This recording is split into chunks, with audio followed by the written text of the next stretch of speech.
Hello friends, स्वागत है आप सभी लोगों का हमारे चैनल क्विक स्टडी में। मैं कमल बेस्ट।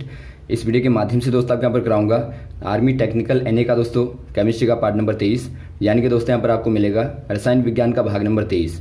इससे पहले दोस्तों आपको 22 भागों में रसायन विज्ञान के महत्वपूर्ण क्वेश्चन कराए जा चुके हैं दोस्तों, जहाँ पर आपने लगातार श्रृंखला में क्वेश्चनों को देखा। और यदि दोस्तों आपने 22 पार्टों को ना देखा हो तो उनको आप जरूर देख लें, ताकि आपके यहाँ तक के क्वेश्चन लगातार तैयार हो जाएं। ये क्वेश्चन दोस्तों आपके बार बार पूछे गए हैं और इनकी बहुत पूछे जाने की संभावना रहती है, तो इसीलिए आप सारे क्वेश्चनों को लगातार तैयार करें। तो शुरू करते हैं दोस्तों। इन क्वेश्चनों को भी आप नोट करेंगे, कॉपी और पेन आप निकाल लेंगे। और देखिए, शुरू करने के पहले थोड़ी सी एक दरख्वास्त करना चाहेंगे। यदि दोस्तों आपने हमारे चैनल को सब्सक्राइब ना किया हो तो प्लीज़ सब्सक्राइब कर लें, ताकि हमारे वीडियोज़ आपको लगातार प्राप्त होते रहें। तो देखिए दोस्तों, आपका यहाँ पर देखिए पहला क्वेश्चन क्या दिखाई देता है। वह व्यक्ति कौन था जिसने तत्वों की ऐसी श्रेणी का निर्माण किया जिसमें आपस में सतत गुण थे।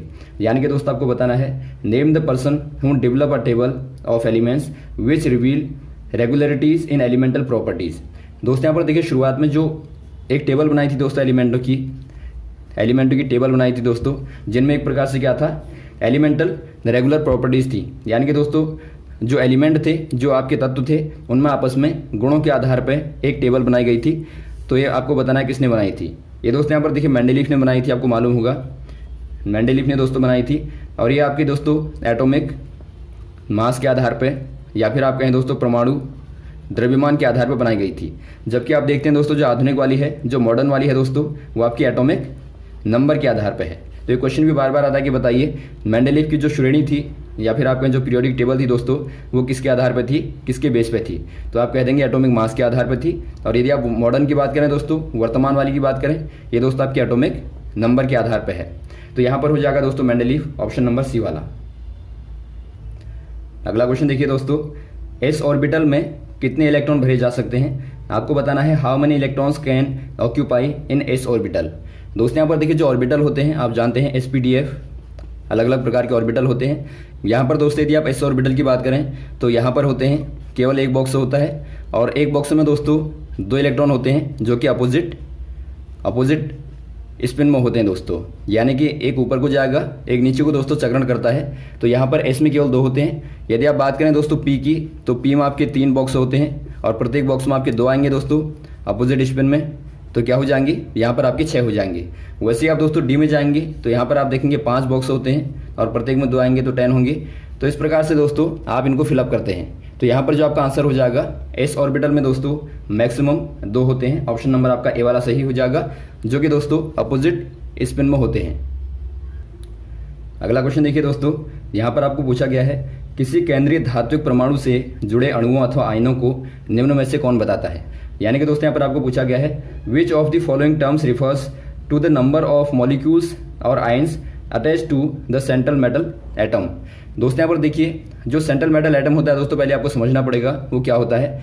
यदि दोस्तों आप एक कॉम्प्लेक्स को लें, कॉम्प्लेक्स का दोस्तों एक एलिमेंट आप लें, एग्जाम्पल के तौर पर आप देखेंगे कोबाल्ट, और यहाँ पर आपका अमोनिया NH3 का होल 6 कर देंगे, और यहाँ पर आपका Cl3। ये दोस्तों एक प्रकार का कॉम्प्लेक्स है। यदि आप यहाँ पे देखें दोस्तों, ये वाला क्या कहलाता है, ये वाला दोस्तों आपका सेंट्रल एटम, या फिर दोस्तों आयन कहलाता है। ये कहलाता है लिगेंड, ये लिगेंड कहलाता है। और ये दोस्तों आपका काउंटर एटम कहलाता है। और यहाँ पर जो नंबर लिखा रहता है दोस्तों, ये कहलाता है कोऑर्डिनेशन नंबर। तो यहाँ पर देखिए दोस्तों, जो सेंट्रल मेटल एटम होता है उससे जुड़े जो आपके नंबर होते हैं दोस्तों, वो क्या दिखाते हैं, वो दिखाते हैं कोऑर्डिनेशन नंबर को। तो यहाँ पर आप देखते हैं दोस्तों, ऑप्शन नंबर आपका पहला वाला दिया है, कोऑर्डिनेशन नंबर दोस्तों यहाँ पर दिखाता है। तो आप कह देंगे यहाँ पर जो आपका एलिमेंट होता है दोस्तों, जुड़ा हुआ जो आपके एलिमेंट होते हैं, वो क्या दिखाते हैं, कोऑर्डिनेशन नंबर को दिखाते हैं, जो आपका सेंट्रल मेटल एटम होता है, या फिर आपका आयन होता है। तो यहाँ पर दोस्तों आप कोबाल्ट के कोऑर्डिनेशन नंबर को बताएं तो यहाँ पर क्या हो जाएगा, 6 हो जाएगा। तो यहाँ पर आप टिक कर देंगे ए वाले में। अगला क्वेश्चन देखिए दोस्तों, निम्न में कौन सा युग्म समान रासायनिक गुणों को नहीं दर्शाता। यानी कि दोस्तों आपको बताना है, which of the following pairs do not show similar chemical properties. दोस्तों यहाँ पर देखिए, आप पेयरों को देखें, इनमें से कौन सा होगा दोस्तों जो कि समान रासायनिक गुणों को नहीं दर्शाएगा। यदि आप देखें दोस्तों, पहला वाला आपको दिया फ्लोरीन और आर्गन दिया है, दूसरा आपको दिया है बेरिलियम और एल्यूमिनियम, तीसरा आपको दिया है बोरोन और सिलिकॉन, और चौथा आपको दिया है लिथियम और मैग्नीशियम। यहाँ पर आप देखते हैं दोस्तों, ये आपके समान ब्लॉक के एलिमेंट हैं। लेकिन यहाँ पर देखिए आपका जो फ्लोरीन है दोस्तों और जो आर्गन है ये आपके अलग अलग हैं। आप देखते हैं फ्लोरीन क्या है दोस्तों, एक प्रकार से ये हैलोजन होता है, और जबकि आर्गन क्या होता है दोस्तों, एक नोबल गैस होती है। तो यहाँ पर क्या हो जाएगा दोस्तों, जो फ्लोरीन है और जो आर्गन है दोस्तों वो डिफरेंट केमिकल प्रॉपर्टीज़ को दिखाएंगे, यानी कि अलग अलग रासायनिक गुणों को दिखाएंगे। तो ऑप्शन नंबर पहले वाले में आप टिक कर देंगे। अगला क्वेश्चन देखिए दोस्तों, न्यूट्रॉनों की गति को धीमा करने वाले पदार्थ को कहा जाता है। आपको बताना है which of the following terms refer to the material which slow neutrons. दोस्तों यहाँ पर देखिए, आपने नाभिकीय रिएक्टरों में देखा होगा दोस्तों, जो आपके न्यूक्लियर रिएक्टर होते हैं, वहाँ पर आप देखते हैं दोस्तों, वहाँ पर आपके जो मान लीजिए आपका यूरेनियम ही है, यहाँ से दोस्तों क्या होता है, जब आप न्यूट्रॉन की बम्बार्डमेंट करते हैं तो यहाँ से दोस्तों लगातार न्यूट्रॉन निकलते रहते हैं और ये दोबारा से दोस्तों यहाँ पर विखंडित होते रहते हैं, यानी कि इनका लगातार फिशन दोस्तों होता रहता है। यूरेनियम है तो लगातार इसका फिशन होता रहेगा। यदि दोस्तों इसको आपको रोकना है तो इसके लिए आपको क्या करना पड़ता है, यदि आपको कंट्रोल करना है रिएक्शन को, इसके लिए दोस्तों आपको इस्तेमाल करना पड़ता है मॉडरेटर का। क्या करेंगे आप, मॉडरेटर का इस्तेमाल करेंगे दोस्तों, जो क्या करता है, जो न्यूट्रॉनों को, ज़्यादा न्यूट्रॉनों को दोस्तों क्या कर लेता है, एब्जॉर्ब कर लेता है, यानी कि अवशोषित कर लेता है। तो यहाँ पर आप कह देंगे दोस्तों, जो रिएक्शनों में इस्तेमाल होता है वो आपका मॉडरेटर कहलाता है, यानी कि दोस्तों आपका मध्यस्थ कहलाता है। तो ऑप्शन नंबर आपका यहाँ पर दिखता है बी वाला आपका सही हो जाएगा। और इसमें दोस्तों खास तौर पे ग्रेफाइट का दोस्तों इस्तेमाल होता है। ये क्वेश्चन भी आपका पूछा जाएगा, तो आप याद रखेंगे ग्रेफाइट का दोस्तों आप इस्तेमाल करते हैं। अगला क्वेश्चन देखिए दोस्तों, उस ऊष्मगतिकीय स्थिति चर का नाम क्या है जो असततता या फिर आप कहें दोस्तों अव्यवस्था को मापता है। यानी कि आपको पूछा गया है name of the thermodynamical variable और state function that is measure of randomness. दोस्तों यहाँ पर देखिए, आपके पास में थर्मोडायनेमिकली माना दो निकाय हैं दोस्तों, सिस्टम है। पहला वाला आपका इस प्रकार से है, और बाद में यही वाला सिस्टम दोस्तों मान लीजिए आपने डब्ल्यू वर्क किया तो इस प्रकार से हो जाता है। तो यहाँ पर आप क्या देखते हैं, यहाँ पर एक प्रकार से दोस्तों क्या हो गया, सिस्टम में रैंडमनेस आ गई, रैंडमनेस या फिर आप कहें दोस्तों अव्यवस्था आ गई। यदि आपको दोस्तों इसको मेजर करना है तो इसके लिए आप क्या इस्तेमाल करते हैं, कौन से वाले वेरिएबल का इस्तेमाल करते हैं, थर्मोडायनेमिकली, ये आपको बताना है। इसके लिए दोस्तों आप इस्तेमाल करते हैं एंट्रोपी का इस्तेमाल करते हैं दोस्तों आप। तो यहाँ पर आपका ऑप्शन नंबर सी वाला हो जाएगा एंट्रोपी, तो आप सी वाले में टिक कर देंगे। यदि आपको दोस्तों एंट्रोपी में चेंज को निकालना होता है तो ये होता है आपका delta S equal to delta Q upon T. यदि आपको इसका मात्रक बताना होगा तो ये आपका होता है दोस्तों जूल पर केल्विन। तो ये आप याद रखेंगे, बार बार पूछा जाता है कि बताइए एंट्रोपी का एसआई में यूनिट क्या होती है, तो आप बता देंगे जूल पर केल्विन। तो यहाँ पर दोस्तों आपका हो जाएगा ऑप्शन नंबर सी वाला। अगला क्वेश्चन देखिए दोस्तों, 7.5% कॉपर धारण करने वाला सिल्वर है। आपको बताना है व्हाट टर्म से is used to describe silver which contain 7.5% copper. दोस्तों यहाँ पर देखिए, आपको बताना है ऐसा वाला सिल्वर जो कि दोस्तों 7.5% कॉपर को कंटेन करता है। इसको आप क्या कहेंगे दोस्तों, स्टर्लिंग कहेंगे, या कॉपर सिल्वर, या ब्राउन सिल्वर, या ब्लैक सिल्वर। इसको दोस्तों आप कहते हैं स्टर्लिंग सिल्वर। दोस्तों ये दोस्तों एक प्रकार से क्या होता है, सिल्वर का दोस्तों एलॉय होता है। एलॉय कहने का मतलब है एक प्रकार से दोस्तों मिश्रण होता है। इसमें दोस्तों मेनली देखिए क्या होता है, 92.5% सिल्वर होता है और दोस्तों 7.5% लगभग अप्रोक्सीमेटली कॉपर होता है। तो यहाँ पर आप कह देंगे दोस्तों, दोनों को मिलाने के बाद जो बनता है वो आपका स्टर्लिंग सिल्वर कहलाता है। तो ऑप्शन नंबर ए वाला सही हो जाएगा। अगला क्वेश्चन देखिए दोस्तों, वह अवस्था चर जो किसी निकाय के ऊर्जा स्तर को बताता है। आपको बताना है name of the state function that represents the heat content of the system.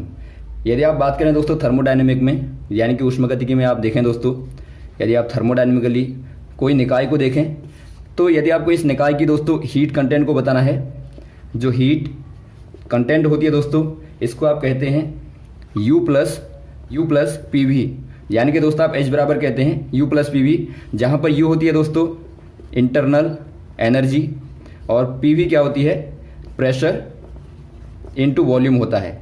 यानी कि यहाँ पर आप देखते हैं दोस्तों, जो टोटल आंतरिक ऊर्जा है और प्लस आपका दोस्तों जो निकाय के द्वारा किया गया कार्य है वो क्या हो जाएगा, वो दोस्तों आपके यहाँ पर हो जाएगा H क्या है दोस्तों, यहाँ पे H आपकी कहलाती है एंथैल्पी कहलाती है, जो कि दोस्तों एक प्रकार से क्या दिखाती है, हीट कंटेंट को दिखाती है सिस्टम के। यानी कि निकाय की दोस्तों एक प्रकार से ऊर्जा को दिखाती है। तो यहाँ पर आप कह सकते हैं दोस्तों एंथैल्पी क्या होती है, एक प्रकार से दोस्तों एनर्जी का अमाउंट होती है जो कि दोस्तों सिस्टम के लिए कोई कार्य करने के लिए कैपेबल होती है। तो यहाँ पर आपका हो जाएगा ऑप्शन नंबर, तो यहाँ पर हो जाएगा दोस्तों ऑप्शन नंबर सी वाला एंथैल्पी। अगला क्वेश्चन देखिए दोस्तों, किस अक्रिय गैस का गलनांक सर्वाधिक होता है, यानी कि दोस्तों आपको बताना है which noble gas has the highest melting point. दोस्तों यदि आप बात करें हाईएस्ट मेल्टिंग पॉइंट की दोस्तों, यानी कि सर्वाधिक गलनांक वाली नोबल गैस कहने का मतलब है दोस्तों अक्रिय गैस आपको बताना है। इनमें से क्या हो जाएगी दोस्तों, आर्गन होगी, क्रिप्टन होगी, जिनॉन होगी या रेडॉन होगी। ये दोस्तों आपके यहाँ पर हो जाएगी रेडॉन, जो कि क्या होती है दोस्तों एक प्रकार से रेडियो एक्टिव गैस होती है और साथ में नोबल भी होती है। तो ऑप्शन नंबर आपका हो जाएगा डी वाला रेडॉन दोस्तों, इसी का सर्वाधिक गलनांक होता है। अगला क्वेश्चन देखिए दोस्तों, विलियन जिसका पीएच मान आपको दिया 12 है वो क्या होगा, यानी कि आपको बताना है दोस्तों a solution with a pH of 12 as. ये दोस्तों क्या होगा, वीकली एसिडिक होगा यानी कि दुर्बल अम्ल होगा, या स्ट्रांगली एसिडिक होगा यानी कि प्रबल अम्ल होगा, या वीकली बेसिक होगा या फिर स्ट्रांगली बेसिक होगा। ये दोस्तों क्वेश्चन बार बार पूछा जाता है पीएच के आधार पर। यहाँ पर आपको दुर्बल और प्रबल अम्ल और क्षार को बताना पड़ता है। दोस्तों यहाँ पर देखिए जो पीएच मान यदि आपका 7 होता है तो आप जानते हैं यहाँ पर क्या होता है दोस्तों, यहाँ पर आपका न्यूट्रल होता है यानी कि उदासीन होता है दोस्तों। यदि आप ऊपर को जाएंगे तो आती है बेसिक प्रॉपर्टी, यानी कि यहाँ पर क्षार आते हैं, और आप नीचे को जाएंगे दोस्तों तो एसिडिक आते हैं यानी कि अम्लीय आते हैं। अब दोस्तों यदि आप जाएंगे ऊपर को, जितना ऊपर को जाएंगे दोस्तों क्या हो जाएगा, आपका स्ट्रॉन्ग बेस आता जाएगा, और आप नीचे को जाएंगे तो क्या आएगा दोस्तों, स्ट्रॉन्ग एसिड आता जाएगा। तो यदि आप 7 के नियर देखें दोस्तों तो 7 के नियर क्या होगा, 7 के नियर दोस्तों आपका होगा वीक एसिड और वीक बेस होगा। और यदि आप दोस्तों ऊपर को जाएंगे तो यहाँ पर यदि आपका मान लीजिए 11 है, 12 है, 13 है, 14 है, तो यहाँ पर क्या होगा दोस्तों, ये आपके स्ट्रॉन्ग बेस होंगे। और यदि आप दोस्तों नीचे को जाएंगे 1 2 3 में जाएंगे पीएच मान में, तो यहाँ पर क्या हो जाएंगे, स्ट्रॉन्ग एसिड हो जाएंगे। तो यहाँ पर जो आपको दिया है दोस्तों, आपको चूंकि 12 दिया है यानी कि 12 दिया है जो कि 7 से बहुत ज़्यादा ऊपर है, तो यहाँ पर आप कह देंगे दोस्तों क्या हो जाएगा, स्ट्रॉन्गली बेसिक हो जाएगा, यानी कि आपका हो जाएगा दोस्तों प्रबल क्षार। तो ऑप्शन नंबर आपका हो जाएगा डी वाला प्रबल क्षार। अगला क्वेश्चन देखिए दोस्तों, compounds of iodine are not used for, यानी कि आपको बताना है दोस्तों जो आयोडीन के कंपाउंड होते हैं, यानी कि जो आयोडीन के दोस्तों यौगिक होते हैं, उनका इस्तेमाल किसके लिए नहीं होता आपको बताना है। पहला यहाँ पर आपको दिया है एज अ रेफ्रिजरेंट, यानी कि शीतलक के तौर पे। दूसरा आपको दिया है इन फोटोग्राफिक फिल्म।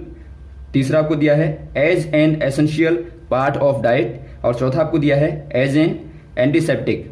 यहाँ पर देखिए दोस्तों जो आयोडीन होता है उसका इस्तेमाल होता है, आप जानते हैं डाइट के तौर पे तो होता ही है, एसेंशियल डाइट के तौर पे, और आप जानते हैं दोस्तों एंटीसेप्टिक के तौर पे भी होता है, यानी कि रोगाणु रोधी के तौर पर भी दोस्तों होता है, ये रोगाणुओं को मारता है। और साथ में दोस्तों इसका इस्तेमाल फोटोग्राफिक प्लेट में भी दोस्तों किया जाता है।